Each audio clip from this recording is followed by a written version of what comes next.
નમસ્કાર મિત્રો, આજના આઈટીઆઈ ઈ લર્નિંગ પ્રોગ્રામમાં હું આકાશ ઠક્કર આપનું હાર્દિક સ્વાગત કરું છું. હું આજે કમ્પ્યુટર ગ્રુપ અંતર્ગત ચાલતા પાયથોન પ્રોગ્રામ વિશે આપ સૌને માહિતગાર કરીશ.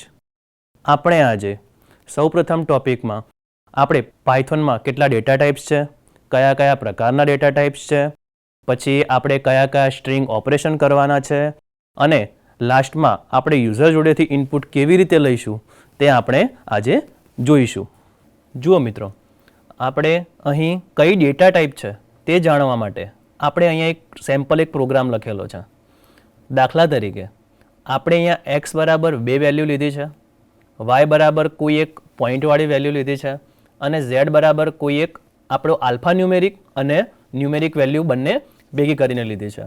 તો હવે આપણે આમાંથી આની ટાઈપ કઈ છે તે જાણવા માટે આપણે આ પ્રોગ્રામને ઉપયોગ કરીશું. બરાબર, તો સૌપ્રથમ કોઈ પણ વેરિયેબલમાં જે પણ વેલ્યુ સ્ટોર થઈ છે, બરાબર, તે જાણવા માટે આપણે આ પ્રોગ્રામમાં સૌપ્રથમ એની સિન્ટેક્સ છે ટાઈપ. તમે ટાઈપની અંદર કોઈ પણ એક વેરિયેબલ પાસ કરશો તો તમને એ ડેટા ટાઈપ કઈ છે તેની આપણને માહિતી મળશે. દાખલા તરીકે મેં અહીંયા એક સ્ટેટમેન્ટ પ્રિન્ટ કર્યું છે, એમાં ટાઈપની અંદર મેં એક્સ પાસ કર્યો છે, બીજા પ્રિન્ટની અંદર ટાઈપની અંદર મેં વાય પાસ કર્યું છે, ત્રીજા પ્રિન્ટની અંદર મેં ટાઈપની અંદર ઝેડની વેલ્યુ પાસ કરી છે. તો જોઈએ આપણે આ પ્રોગ્રામ રન કરીએ તો આપણને કઈ કઈ ડેટા ટાઈપ મળે છે તે આપણે જોઈએ. જુઓ મિત્રો, આપણને જાણવા મળ્યું કે એક્સની ડેટા ટાઈપ શું છે? ઇન્ટીજર છે. કેમ ઇન્ટીજર છે? કેમ કે આપણે એ ન્યુમેરિક વેલ્યુ નાખી છે એટલા માટે. અને વાયની ડેટા ટાઈપ કઈ છે? ફ્લોટ છે. કેમ ફ્લોટ છે? કેમ કે આપણે એની વેલ્યુ પોઈન્ટમાં નાખેલી છે એટલા માટે. અને ઝેડની ડેટા ટાઈપ કોમ્પ્લેક્સ છે. કેમ છે? કારણ કે આપણે એની અંદર 1 અને j એટલે કે આપણે ન્યુમેરિક વેલ્યુ અને આલ્ફાબેટ વેલ્યુ બંને પાસ કરી છે એટલા માટે એની ડેટા ટાઈપ કઈ કહેવાય? કોમ્પ્લેક્સ કહેવાય. હવે મિત્રો આપણે જોઈએ કે ડેટા ટાઈપ તો આપણે શીખી લીધી, પણ આ ડેટા ટાઈપનું કન્વર્ઝન કઈ રીતે થાય? આ ડેટા ટાઈપને કન્વર્ટ કરી, દાખલા તરીકે કોઈ એક ન્યુમેરિક વેલ્યુ છે તો એને ફ્લોટમાં કઈ રીતે કન્વર્ટ કરી શકાય, પછી કોઈ ઇન્ટીજર વેલ્યુ છે એને ફ્લોટમાં કઈ રીતે કન્વર્ટ કરી શકાય, પછી કોઈ વેલ્યુ ફ્લોટમાં છે તો એને ઇન્ટીજર કઈ રીતે કન્વર્ટ કરી શકાય, અને કોઈ વેલ્યુ એમનેમ આપી છે ન્યુમેરિક છે તો એને કોમ્પ્લેક્સમાં કઈ રીતે કન્વર્ટ કરી શકાય તે આપણે આજે જોઈશું. જુઓ મિત્રો, આપણે અહીં એ વેરિયેબલની અંદર ઇન્ટીજરમાં 1.532 પાસ કરેલા છે એટલે કે મને આ જે પોઈન્ટવાળી વેલ્યુ છે ને એ મને ઇન્ટીજર ફોર્મમાં જોઈએ છે. બીજું, મને આ ફ્લોટમાં 11 પાસ કરેલા છે તો મને જે આ ફ્લોટમાં જે ઇન્ટીજર વેલ્યુ પાસ કરી છે ને એને મને પોઈન્ટવાળી વેલ્યુ જોઈએ છે. અને કોમ્પ્લેક્સની અંદર 2 પાસ કર્યું છે જેથી મને કોઈ કોમ્પ્લેક્સ ડેટા ટાઈપ જોઈએ છે. જોઈએ આપણે પ્રોગ્રામ રન કરીએ તો શું થાય છે, અને સેવ કરી લઈએ. જુઓ મિત્રો, તમને સૌપ્રથમ જોવા મળ્યું કે આપણે ફ્લોટની અંદર ઇન્ટીજર વેલ્યુ પાસ કરી હતી તો આપણને અહીંયા રિઝલ્ટ શું મળ્યું? ફ્લોટ વેલ્યુ મળી એટલે કે 0.0 થઈ ગયું. અને લાસ્ટમાં આપણે કોમ્પ્લેક્સની અંદર 2 પાસ કર્યું હતું તો આપણને વેલ્યુ કઈ મળી? કોમ્પ્લેક્સ મળી એટલે કે આલ્ફાબેટ્સ વત્તા ન્યુમેરિક વેલ્યુ એ બંને. આ તો વાત થઈ આપણે ડેટા ટાઈપ્સની. હવે આપણે અલગ અલગ સ્ટ્રિંગ ઓપરેશન જોઈએ. દાખલા તરીકે પહેલું આપણું ઓપરેશન છે સ્કેલિંગ સ્ટ્રિંગ. આ સ્કેલિંગ સ્ટ્રિંગ એટલે શું? સ્કેલિંગ સ્ટ્રિંગ એટલે આપણે કોઈ સ્ટ્રિંગને 2 ભાગમાં વિભાજિત કરીએ અથવા તો કોઈ સ્ટ્રિંગની વચ્ચેના આપણને કોઈ અક્ષર જોઈતા હોય તો આપણને એ અક્ષર રિટર્ન કરે છે. દાખલા તરીકે મેં અહીંયા કોઈ ટેક્સ્ટ લીધું છે હેલો ગુડ મોર્નિંગ કરીને, બરોબર, અને મેં એને પ્રિન્ટ કરાવ્યું છે અને એમાં ટેક્સ્ટને મેં શું કર્યું છે? 3:8 મેં વિભાજિત કરી છે. એટલે કે એનો મતલબ શું થશે? 3 પછીના નંબરથી 7 નંબર સુધી જે પણ સ્ટ્રિંગ હશે અહીં મને દેખાશે એટલે કે સ્પેસ પણ અંદર કાઉન્ટ થઈ જશે. તો ચલો આપણે રન કરીને જોઈએ એક વખત અને આપણે એકવાર કોમેન્ટ કરી દઈએ. જુઓ મિત્રો, મેં કહ્યું હતું ને કે ત્રીજા નંબર સિવાય પછી ચોથા નંબરથી સ્ટાર્ટ થશે. 4, 5 સ્પેસ પણ કાઉન્ટ કરી લીધી, 6, 7 અને 8 ત્યાં સુધીના બધા જ અક્ષરો અહીં આપણને પ્રિન્ટ થઈ ગયા છે. બરોબર, હવે આપણે જોઈશું કે અપર કેસ અને લોઅર કેસ.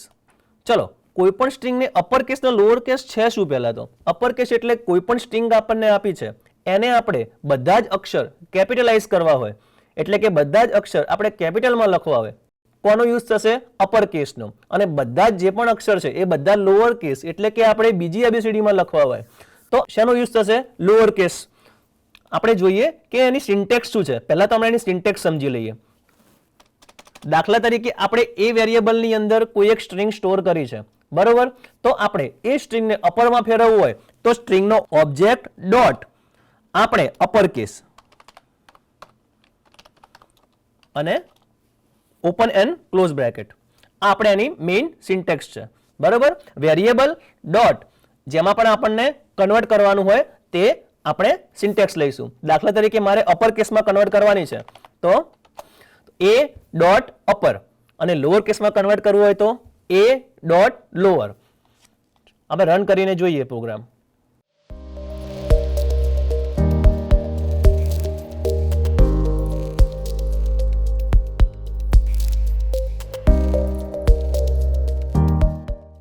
જુઓ મિત્રો, આપણે જોઈ લીધું કે અપર કેસ એટલે કે દરેક જે પણ સ્ટ્રિંગ આપેલી છે તેના દરેક અક્ષર શું થશે? કેપિટલ થશે. અને જે લોઅર કેસ છે એમાં દરેક ટેક્સ્ટના અક્ષર કેવા થશે? સ્મોલ થશે. એટલે કે બીજી એબીસીડીમાં લખાઈ જશે, બરોબર. ખાસ એની આપણે સિન્ટેક્સ યાદ રાખીશું. જે પણ વેરિયેબલ છે એમાં પછી ડોટ કરીને જે પણ આપણે અપરમાં ફેરવવું તો અપર અને લોઅરમાં ફેરવવું હોય તો લોઅર. નેક્સ્ટ આપણે સ્ટ્રિંગનું એક ઓપરેશન જોઈએ, રિપ્લેસ સ્ટ્રિંગ. રિપ્લેસ એટલે કોઈ પણ એક અક્ષરના કારણે, એક અક્ષરના સ્થાને કોઈ બીજા અક્ષરને આપણે સ્વેપ કરવો હોય અથવા તો ત્યાં આગળ લખવો હોય તો આપણે રિપ્લેસ સ્ટ્રિંગનો આપણે ઉપરની સ્ટ્રિંગ જ લઈ લઈએ. ચલો ઠીક છે, અહીંયા મેં લખ્યું છે સેવ ધ અર્થ. આપણે અર્થની જગ્યાએ શું રિપ્લેસ કરવું છે? ટ્રી. તો હંમેશા એની આપણે રિપ્લેસની સિન્ટેક્સ યાદ કરી લઈએ. વેરિયેબલ નેમ ડોટ રિપ્લેસ, આ એની સિન્ટેક્સ છે. અને સિન્ટેક્સની અંદર અહીંયા ઓલ્ડ ટેક્સ્ટ અને આપણે જે ન્યૂ ટેક્સ્ટ એની સ્થાને લખવું છે તે લખશું, બરોબર. આ એની મેઇન સિન્ટેક્સ છે.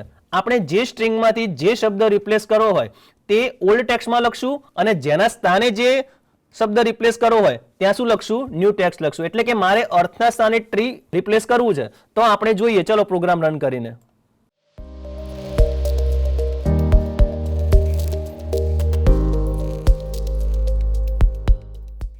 તો જુઓ, સેવ ધ ટ્રી થઈ ગયું. આપણે અર્થના સ્થાને શું રિપ્લેસ કર્યું? ટ્રી. ચલો બીજું એક સ્ટ્રિંગનું ઓપરેશન જોઈએ, કોન્કેટ ધ સ્ટ્રિંગ. કોન્કેટ એટલે એકબીજાને જોડવું. એકબીજાને જોડવું એટલે શું થાય આપણે જોઈ લઈએ એક વખત.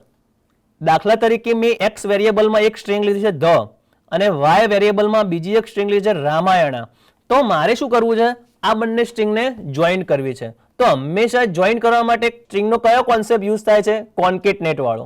તો આપણે કોન્કેટ કરવા માટે આપણે શું યુઝ કરીશું અને સિન્ટેક્સ શું છે? આપણે જે પણ સ્ટ્રિંગ લીધી છે એ વેરિયેબલ એક્સ વત્તા, અને આપણે આ શાના માટે કર્યું છે? આ સ્પેસ માટે. જો આ નહીં કરીએ ને તો સ્ટ્રિંગ શું આવશે? આખી ભેગી આવશે. ચલો આપણે એકવાર જોઈએ. આપણે એકવાર રન કરીને જોઈએ કે આપણને શું આઉટપુટ મળે છે. તો જુઓ, અહીંયા આપણને ધ અને રામાયણા બંને વચ્ચે કોઈ સ્પેસ નથી થઈ. આપણે બંને સ્ટ્રિંગ તો કોન્કેટ થઈ ગઈ પણ આની વચ્ચે સ્પેસ આપવી પડશે ને, એટલા માટે આપણે સ્પેસને બી કોન્કેટ વડે જોડવું પડશે, પ્લસ સાઇન વડે. Plus space plus. અને સ્ટ્રિંગને હંમેશા જોડવા માટે પ્લસ કેરેક્ટરનો યુઝ થાય છે, ખાસ યાદ રાખવાનું. ચલો આપણે હવે ફરીથી સેવ કરીને પ્રોગ્રામને રન કરશું. હવે તમે જુઓ, ઉપરનું આઉટપુટ જુઓ અને નીચેનું આઉટપુટ જુઓ. આપણને બંનેમાં ફરક લાગે છે ને કે ઉપરના આઉટપુટમાં આપણને સ્પેસ નથી મળતી અને નીચેના આઉટપુટમાં આપણને સ્પેસ ઇન્ક્લુડ કરી નાખી. એટલે આ થોડું વ્યવસ્થિત લાગે. હવે આપણે સ્ટ્રિંગનું એક નેક્સ્ટ ઓપરેશન જોઈશું, ઇનપુટ આઉટપુટ ફ્રોમ યુઝર. ચલો આપણે યુઝર પાસેથી કોઈ એક સ્ટ્રિંગ અથવા તો કોઈ પણ વેલ્યુ માંગવી હોય તો આપણે શેનો ઉપયોગ કરશું? ઇનપુટ કીવર્ડનો. આપણે ઇનપુટ કીવર્ડ શું કરશે કે ઇનપુટ કીવર્ડ યુઝર પાસેથી આપણને કોઈ વેલ્યુ આપણે એન્ટર કરાવી હોય તો આપણને એન્ટર કરશે. દાખલા તરીકે મેં એક અમાઉન્ટ નામનો એક અહીંયા વેરિયેબલ લીધો છે. એ વેરિયેબલની અંદર મેં એને કીધું છે કે એન્ટર યોર અમાઉન્ટ, પણ આ વસ્તુ ખાસ છે, તમારે અહીંયા ઇનપુટ ખાસ લખવાનું. ઇનપુટ આની મેઇન સિન્ટેક્સ છે. સિન્ટેક્સ આપણે એક વખત જોઈ લઈએ કે આની સિન્ટેક્સ એવી છે, variable name is equal to input અને બ્રેકેટની અંદર તમારે જે યુઝરને મેસેજ આપવો હોય અથવા તમારે જે વેલ્યુ એન્ટર કરાવી હોય તે, જેમ કે એનું નામ માગવું હોય, એના જોડેથી કોઈ એમાઉન્ટ માગવી હોય, એના જોડેથી કોઈ આપણે સ્ટુડન્ટની ડિટેલ્સ માગવી હોય, કોઈ પણ વસ્તુ આપણે યુઝર જોડેથી એન્ટર કરાવી હોય તો કોનો ઉપયોગ થશે? ઇનપુટ મેથડનો. હંમેશા યાદ રાખવાનું કે ઇનપુટ મેથડનો યુઝ શું થાય કે યુઝર પાસેથી કોઈ પણ વેલ્યુ આપણે લેવી હોય તો આપણે ઇનપુટ મેથડનો યુઝ કરીએ છીએ. દાખલા તરીકે મેં અહીંયા એક વેરિયેબલ લીધો છે એમાઉન્ટ નામનો. એ એમાઉન્ટની અંદર મેં ઇનપુટમાં યુઝર જોડે એક એમાઉન્ટ માંગી છે. મેં લખ્યું છે દાખલા તરીકે એન્ટર યોર એમાઉન્ટ અને મેં એને પ્રિન્ટ કરાવી લીધું છે. અને પ્રિન્ટ શું કરાવી છે? આ જે એમાઉન્ટ વેરિયેબલમાં જે પણ વસ્તુ સ્ટોર થઈ હશે અથવા જે પણ વેલ્યુ સ્ટોર થઈ હશે મેં અહીંયા એને પ્રિન્ટ કરાવી લીધી છે. જો આપણે પ્રોગ્રામ રન કરીને જોઈએ,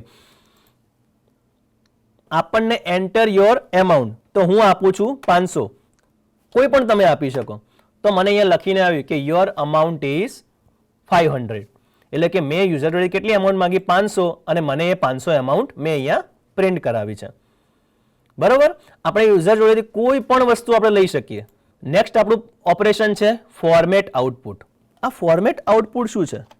આ ફોર્મેટ આઉટપુટ એવું છે કે તમે આઉટપુટને જેવા ફોર્મમાં અથવા તો કોઈ પણ ઇન્ટિજર વેલ્યુ છે એને તમારે કયા ફોર્મમાં લખવી છે, એટલે કે ફ્લોટ ફોર્મમાં ફેરવવી હોય તો ફ્લોટ ફોર્મમાં તમે ફેરવી શકો. દાખલા તરીકે દેખો, મેં આ પ્રાઇસને 525 નાખેલા છે અને મેં રિઝલ્ટમાં એવું પ્રિન્ટ કરાયું છે કે યોર ફ્લોટ અમાઉન્ટ ઇઝ. હવે જુઓ, તમારે જે પણ ફ્લોટ અમાઉન્ટ પ્રિન્ટ કરવી હોય ને એની સિન્ટેક્સ એવી છે કે દાખલા તરીકે તમારે ડબલ કોલન પછી ડોટ એન્ડ તમારે 1F માં જો 1F એટલે શું મિનિંગ થાય કે આપણે ફ્લોટ વેલ્યુ પોઈન્ટ પછી એક જ આંકડો જોઈએ છે.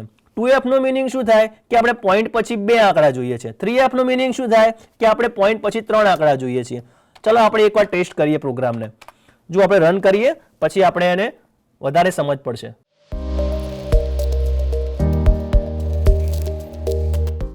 મેં આ પ્રોગ્રામને રન કરતા મને એવી એમાઉન્ટ માલુમ પડી કે મેં અહીંયા આપ્યા હતા ખાલી 525, પણ મને અહીંયા શું લખાવીને આવ્યું છે? 525.00. કેમ કે મેં અહીંયા 2F લખ્યા. 2F નો મતલબ શું થાય કે પોઈન્ટ પછીના 2 આંકડા. દાખલા તરીકે હું અહીંયા 1F કરી દઉં અને પછી આપણે પ્રોગ્રામ રન કરીએ. જુઓ તો જુઓ, ઉપરના અને નીચેના આઉટપુટમાં આપણને ફરક લાગશે કે અહીંયા પોઈન્ટ પછી કેટલા આંકડા આવ્યા છે? 2 આંકડા. અને નીચે પોઈન્ટ પછી આપણને કેટલા આંકડા આવશે? એક જ આંકડા. તો આપણે આ રીતે આઉટપુટને આપણે ફોર્મેટ કરી શકીએ છીએ. આજે આપણે પાયથોન પ્રોગ્રામિંગ વિશે માહિતી મેળવી તે બદલ આપનો ખૂબ ખૂબ આભાર.